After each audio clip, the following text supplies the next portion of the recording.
Aláròyé máa wí o. Àmì ìjọba rere tá à ń ṣe ló hàn nínú àṣeyọrí ìbò Ẹdó. Tinubu ló sọ bẹ́ẹ̀. Gẹ́gẹ́ bí olùdíje sípò gómìnà ìpínlẹ̀ Ẹdó lábẹ́ àsíá ẹgbẹ́ òṣèlú APC ṣe jáwé olúborí nínú ìbò tó wáyé lọ́jọ́ àbámẹ́ta sátidé ọjọ́ 21 oṣù yìí, ààrẹ Bọ́lá Ahmed Tinubu kí sẹ́nitọ́ Monday Okpebholo tí yóò di gómìnà tuntun ìpínlẹ̀ náà kú oríire. Tinubu ní àmì ìdánilójú pé aráàlú nífẹ̀ẹ́ ẹgbẹ́ tó wà nípò wọ́n sì ń ṣàtìlẹ́yìn fáwọn ní oríire ìjáwé olúborí ẹgbẹ́ APC lẹ́dó. Nínú àtẹ̀jáde tí olùdámọ̀ràn pàtàkì sí ààrẹ Tinubu lórí ètò ìròyìn Báyọ̀ Ọ̀nànúgà fi léde lọ́jọ́ àìkú Sunday ọjọ́ 22 oṣù yìí ló ti ní ààrẹ gbóṣùbà káre fún àjọ elétò ìdìbò ilé wa Independent National Electoral Commission INEC fún ètò ìdìbò tí kò ní kọ́wọ́ nínú tí wọ́n ṣe, àti pé kí gbogbo ẹni yòówù tínú bá ń bí sí ètò ìdìbò yìí gba ilé ẹjọ́ lọ láti gbé ìgbésẹ̀.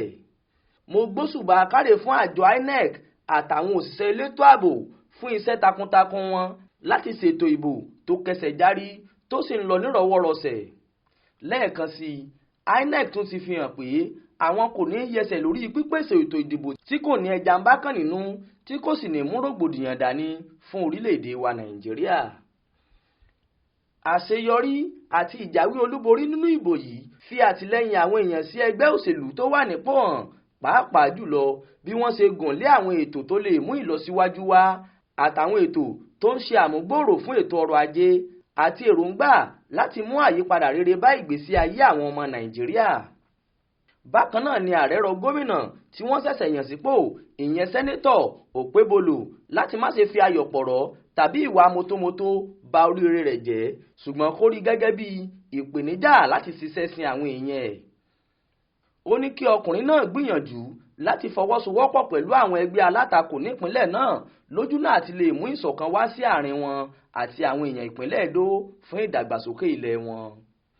Ààrẹ tún lu àwọn olùdíje yòókù tí wọ́n jọ díje fún ètò ìdìbò náà lọ́gọ̀ ẹnu fún ipa tí wọ́n kó lórí ìdàgbàsókè ìjọba àwa ara wa nílẹ̀ Nàìjíríà.